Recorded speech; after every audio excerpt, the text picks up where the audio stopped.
आसंतु शुणिबा प्रभात महापात्रंक गल्प बोऊ बोऊ आसीछि बड़ी बरकोली और माछ आनिछि हातरे पारिथिबा बड़ी बारीरे फळिथिबा कोली आ पोखरीरु धरा होइथिबा माछ आनिछि काली आसीछि संजरे पहुंची घर सारा होउछि सुमित्रांक पछे पछे जाउछि मुन्ना मुन्नी की केते कथा कहूछि भंगा देहरे से उठी पड़िकरी आसीछि नुआ फळिथिबा बाता पिटिपि आनिछि नुआ गछरे पहिली फळिथिबा फळ पाची आसुथिला आ रहिबार नथिला तेणु आसीबाक हेला सजना गछरे छुई हेतिला डाळ छुई रे नई जाउथिला फेर जाई केबे हबार थिला तेणु आसीबाक हेला पोखरी रे पानी कमी आसुथिला ए वर्ष पोखरी रे बेसी माछ नथिला बड़ माछ दुटा जाले रे पड़िथिला तेणु आसीबाक हेला गात मांकड़ होइचंती जे कसी बेलु छिंडेइकरी खाइ जाउछंती तुली उपरे घोड़ा होई ए गोटिक थिला तेणु आसीबाक हेला तळबारी की मात्रा पड़िथिला 2 वर्ष रे एबे खोला होइथिला खंबालटी बड़ होइथिला तेणु आसीबाक हेला आउटा सुना खरा रे आकाश भर्ती होइथाय सजना गछर कण पत्र रे सुना रंगर खरा पड़िथाय हळदी बसंत डाल रे बसिथाय सकाळ पहरु लोटणी पारापरी बोऊ कामर लागिथाय कौतुकिया कौला बाछुरी कौतुकर डिया मारुथाय डामरा काऊ पीढ़ा उपरे रारा करुथाय नुआ काऊर थंट भितर धड़ा खरारे नाली दिसुथाय बोऊ चुली लिपुथाय दांड दुआरे गीत शुभुथाय रकत टळमळ खैर पांचपळ तोलागिलो साधवाणी हेली मु जोगी बेश जोगी बोलुथाय केन्द्रा तार कू कू कांदी लागिथाय अगणा कोरु बोऊ टाउ टाउ करी पानी काढुथाय रंजा उपर सिंब माडुथाय मर्त्यरे मूल डाळ स्वर्ग को पाउथाय सकाळर खरा टाण हेउथाय आण बाटी सारी साग काटी सारी बोऊ हेंसरे धान घांटुथाय टेटेया बणी बसिथाय हिड़ मुंडकू लांज देई पानी पिउथाय टुबी गाड़िया रे टुबकिना बुड़ी पड़ुथाय बोऊ तरतर होई नईतुठरू गाधोईकी फेरुथाय भानुमती राणी धनित्री ओषा करिथाय लक्षे भार पद्म देबुरे कन्हई कंस बोलिथाय पाखुड़ारे गोटाए नथिबो गोविंद हरे की केळा बोलुथाय बोऊ भात गाळुथाय माँ मंगला को रोष लागिथाय नयनर नाथ विरूपा देशरे बंधा पड़िथाय खोलना सुंदरी मथा कोडुथाय बंश जाकर शुभ मनासी बोऊ उपासरे ओषा करिथाय रत रत बेला डाहाणिया खरा डेई पड़ुथाय गोधन बाहुड़ा गायाल टोका डाक छाड़ुथाय जह्नी गछरे ठो ठो फूल फुटुथाय आचार हांडी की शिकार थोई बोऊ बारंडारे संज बलुथाय सात भाईंकर 7टी बोईत फेरी आसिथाय बोईत बंदाण शेष होइथाय साधव बोहूंक बधुली ओठरे हस फुटुथाय डिबी आलुअरे रही रहिका बोऊ बोईतर चिता लेखुथाय तोटा भितरु पेचा राउथाय गाँ गहिररु हुके हुके हो सुबुथाय ठणा दाढ़रू दीप आलुअर छाई लंबी थाय रोगिणा पुअर सेज दाढ़रे सारा राती बोऊ जगी बसिथाय ओढ़नाटकु टाणी सवारी भितरे बोहू बसिथाय नईबंधरे हामकु धाबुलु गीत शुभुथाय ध्रुव प्रहल्लाद गप मझिरे धोबाया सोई पड़ुथाय शिशु दुहिंकर सपन मन भासी भासिका काहे केवाड़े लंबी जाउथाय काली पाहंतारु दिन दीपहररु अधरात्रि जाए बोऊ पड़ी उठी लागी रहिथाय बोऊ आसीछि सपन राइजरु आसीछि जेउठी खंडुआ सिंदूर रे पूर्व आकाश रे सिंदूरा फाटे संज हेले रूपा थाली परी तोटा मथानरे जह्न उठे राति सारा थोपा थोपा काकर कदली पत्र रे पड़ुथाय वर्षा बतुरा पीढ़ा उपरे काळ खरारे नेली सरसर कखारु डंक माडुथाय जेउठी बाईगुबा डेम्फरे जुकु जुकु सुना पोकटी लागिथाय उड़ी जाइथिबा पक्षीर इंद्रनील परटाए बाट कड़कू खसी पड़िथाय सबुज धान क्षेत्र मुंडरे ठेका भिड़ी चषा भाई नई थाए चिरा चिरा पानी धार रे चेंग माछटाए लांज ଚମକାଇ ଦେଇଥାଏ।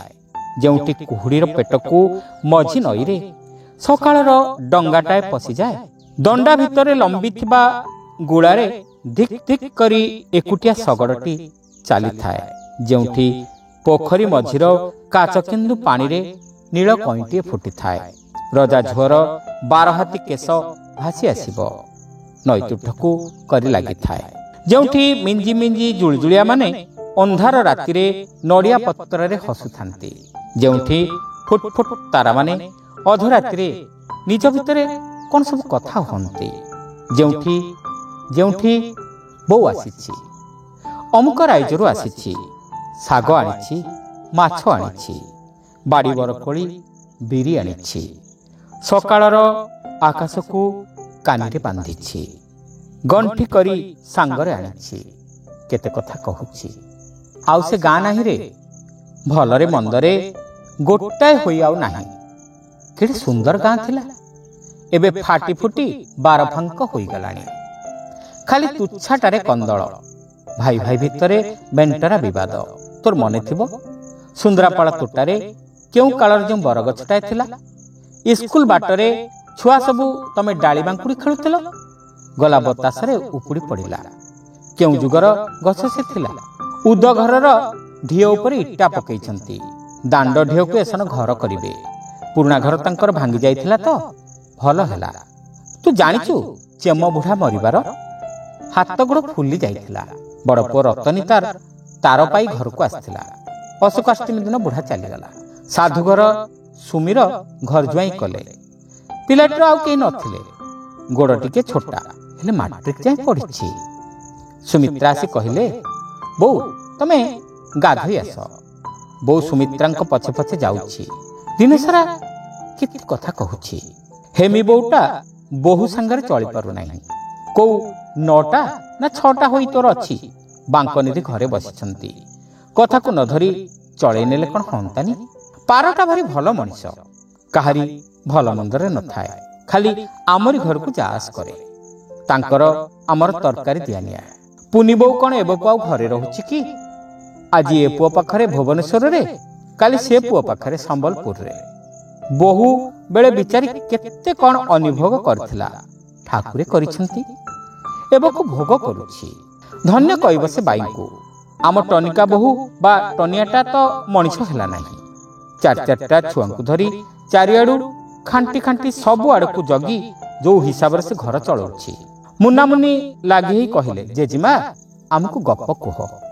ସଞ୍ଜବେଳୁ ବୋଉ ମୁନାମୁନିଙ୍କୁ ଆବରି ଗୋଡ଼ ଲମ୍ବେଇ ବସିଛି। ତା ଗପ ପିଡ଼ି ଖୋଲି ଦେଇଛି। ସେଉଠୁ କ'ଣ ହେଲା ନା, ସାଧବ ଝୁଅ ଧୂଳି ଘର ଖେଳୁଥାଏ। ମନକୁ ମନ ଗୀତ ବୋଲୁଥାଏ। କଡ଼ାକେ ମାରି କଡ଼ାକେ ତାରି, କଡ଼ା କରେ ଘର ଦୁଆର କରି। ରଜାପୁଅ ସେ ବାଟେ ଘୋଡ଼ାରେ ଯାଉଥିଲା। ଘୋଡ଼ାରୁ ଓହ୍ଲାଇ ପଡ଼ିଲା। ପଚାରିଲା, କଡ଼ାକରେ ଏତେ ଜିନିଷ କରିବ? ସାଧବ ଝୁଅ କହିଲା, ବୁଦ୍ଧି ଥିଲେ କାହିଁକି ନ ହେବ? ରଜାପୁଅ ସେଉଠୁ ନେଉଟିଲା। ଗମ୍ଭୀର ଘର ଭିତରେ ଓଦା ମାଟି ଭଣ ଭଣ, ବିଲେଇ ଘୁଅ ସଣ ସଣ। କବାଟ ଖେଳି ତାରି ଭିତରେ ଶୋଇଲା। ସେଉଠୁ କ'ଣ ହେଲା ନା, ନେଉଳ ଭାଇ ସଞ୍ଜବେଳେ ଧୋବଣୀ ଝିଅକୁ ବାରିକି ହଗେଇ ନେଲା। ତାକୁ କହିଲା, ତୁ ହଗିବୁ ଯଦି ମୁତିବୁ ନାହିଁ, ମୁତିବୁ ଯଦି ହଗିବୁ ନାହିଁ। ଧୋବଣୀ ଝିଅ କାନ୍ଦିଲାରୁ କହିଲା, ତୋ ବୋଉ ଟଙ୍କା ସବୁ ସୁନା ସବୁ କେଉଁଠି ଲୁଚାଇ ରଖିଛି ଯଦି କହିଦେବୁ, ତେବେ ଯାଇ ତତେ ମୁତିବାକୁ ହଗିବାକୁ ଛାଡ଼ିଦେବି। ଧୋବଣୀ ଝିଅ କହିଲା, ଆମର ଯେଉଁ କଣା ଗଧ ବୋଉ ତାକୁ ଖୁଆଇଛି, ତାରି ପେଟ ଭିତରେ ଅଛି। ସେଉଠୁ କ'ଣ ହେଲା ନା, 7 ଭଉଣୀ ତ ଜହ୍ନ କୋଉଠୁ ଉଠୁଛି ଦେଖିବାକୁ ବାହାରିଥାନ୍ତି। ବାଟରେ ବୁଢ଼ୀ ଅଶୁଣୀ ବସିଥାଏ। ଗୋଟାଏ ଗୋଡ଼କୁ ଚୁଲି ଭିତରକୁ ଯୋଗାଡ଼ି ଚୁଲି ଜାଳୁଥାଏ। 7 ଭଉଣୀକି ଦେଖି ମନେ ମନେ ଭାବିଲା, ଆହା, ମୋର 7ଟା ଭେଣ୍ଡା ପୁଅ ଯଦି ଇଚ୍ଛା ଥାନ୍ତେ, ତେବେ କ'ଣ କାକୁଡ଼ି ପରି ଏ 7 ଜଣଙ୍କୁ ରାସୁ ରାସୁ କରି ଚୋବାଇ ଖାଇଥାନ୍ତେ। ସେଉଠୁ ସେ ତାଙ୍କ କାନିରେ 7 ମୁଠା ସୋରିଷ ପଡ଼ି ପଡ଼ି ଯାଉଥାଏ। ସୋରିଷ ଗଛ ହୋଇଯାଉଥାଏ। ସେଉଠୁ କ'ଣ ହେଲା ନା, ରଜାପୁଅ ତ ମାଲୁଣୀ ଘରେ ଥାଏ। ଦିନକର ଅତି ଯତ୍ନରେ ସେ ଚମ୍ପା ଫୁଲର ହାରଟିଏ କଲା। ହାରଟିକି ମାଲୁଣୀକି ଦେଇ କହିଲା, ମାଉସୀ, ଆକୁ ରଜା ଝୁଅକୁ ଦେବୁ। ପଚାରିଲେ କହିବୁ, ଗୋଟିଏ ବିଦେଶୀ ଯୁବାକୁ ମୁଁ ପୁଅ କରିଛି, ସେଇ ମାଳା ଗୁନ୍ଥିଛି। ସେଉଠୁ କ'ଣ ହେଲା ନା ଅଗଣା ଜୁଇ ଗଛ ଡାଳରେ ସଞ୍ଜ ବେଳକୁ ଫୁଲ ଭର୍ତ୍ତି ହୋଇ ଯାଉଥାଏ। ବଡ଼ ଛଅ ଭାଉଜ ଯେତେବେଳେ ଫୁଲ ତୋଳିବାକୁ ହାତ ବଢ଼ାନ୍ତି ସାଙ୍ଗେ ସାଙ୍ଗେ ଡାଳ ସ୍ୱର୍ଗକୁ ଲାଗି ଯାଉଥାଏ ଆଉ ଗୀତ ବୋଲୁଥାଏ। ସବା ସାନ ଭାଉଜ ହାତ ବଢ଼ାଇଲା ବେଳେ ତା ଆଡ଼କୁ ନଈ ଆସୁଥାଏ ଆଉ ବୋଲୁଥାଏ। ସଞ୍ଜ ବେଳକୁ ବୋଉ ବସିଛି ମୁନାମୁନିଙ୍କ ଆଦରରେ କୋଳରେ ଧରି ଜାକି ଗୋଟିଏ ପରେ ଗୋଟିଏ ଗପ କହି ଚାଲିଛି। ସୀତାନାଥ ବାବୁ ଆସିଲେ ଓ କହିଲେ, ବୋଉ ଚେଙ୍ଗ ମାଛ ପୋଡ଼ି ସୋରିଷ ତେଲ ପିଆଜ ଲଙ୍କା ପକାଇ କାଲି ସକାଳେ ତୁ ଭର୍ତ୍ତା କରିବୁ ଯେମିତି କରୁ। ମୁଁ ସକାଳେ ପଖାଳ ଖାଇବି ଆଉ ପୋଇ ପତ୍ରରେ ବେସର ଦେଇ ପତ୍ର ପୋଡ଼ା କରିବି। ମୁଁ ଗରମ ଭାତ ସାଗର ଲଗାଇ ଦିନରେ ଖାଇବି। ଦିନ ଦୁଇଟି ଏମିତି ବହିଗଲା। 3 ଦିନକୁ ବୋଉ ଯିବା କଥା କହିଲା। ଚତୁର୍ଥ ଦିନରେ ବୋଉ ଯିବାକୁ ବାହାରିଲା। ପଞ୍ଚମ ଦିନ ବୋଉ ସତକୁ ସତ ଚାଲିଗଲା। ତେଣେ ଅମୁକ ହଉଥିବ ସମୁକ ହଉଥିବ, ସମୁକ ନାହିଁ ସମୁକ ହଉଥିବ, ତେଣୁ ବାହାରି ଚାଲିଗଲା। ତେଲ ଘଡ଼ିରେ ପାଣି ପଶୁଥିବ, ହଳଦୀ କାଠୁଆ ଫିମ୍ପି ମାରୁଥିବ, ଆରିସା ପିଠାରେ ଉଇ ଲାଗୁଥିବ, ବେଦିରେ ବରଜେ ବୁଢ଼ା ହେଉଥିବ, ତେଣୁ ବାହାରିଗଲା। ବୋଉ ତୁ ରହିଯା। ସିଆଡ଼େ ହରିଆଟା ଏକା ସକାଳୁ ଗୋରୁପିଆ ହଳଜୋଚା, ସାନଟା ରୋଗିଣା ଏକୁଟିଆ ଧନ୍ଦି ହେଉଥିବ। ସବୁଆଡ଼େ ସବୁ ପଡ଼ିଥିଲା। ଧାନ ଉଁସା ବାକି ରହିଥିଲା। ମୁଁ ଗଲେ ଉଁସା ହେବ। ମାଣବସା ପରେ ଘର ନିପା ହେଇନାହିଁ, ଗଲେ ନିପା ହେବ। ଆଜିକାଲି ତେଲ ଯେଉଁ ଦର, 2ଟା ନଡ଼ିଆ ପାତି କରି ମାରିଦେଲେ 6 ମାସ ତେଲ ଯିବ। ମନ୍ଦାରେ 2ଟି ନାଉ ଗଛ ଉଠିଥିଲା। ନିତି ସେଠି ହାଣ୍ଡି ଧୁଆ ପାଣି ଦବା କଥା। ମୁଁ ଗଲେ ଦିଆହବ। ଖାତରେ ଗୋବର ପୁରିଲାଣି, ଘଷି ହେବ ପରା। ବୋଉ ତୁ ରହିଯା ରହିଯା। ଏଠି ଖଟ ସେଜ ବିଜୁଳି ଗାଡ଼ି ମଟର ଗାଡ଼ି, ରହିଯା ରହିଯା। ଗଜଦନ୍ତ ପଲଙ୍କ ହଂସୁଲି ସେଜ ସୁପାତି, ଇନ୍ଦ୍ର ଭବନ ଆଲୁଅ ଆରାମ ମଟର ଗାଡ଼ି, ରହିଯା ରହିଯା।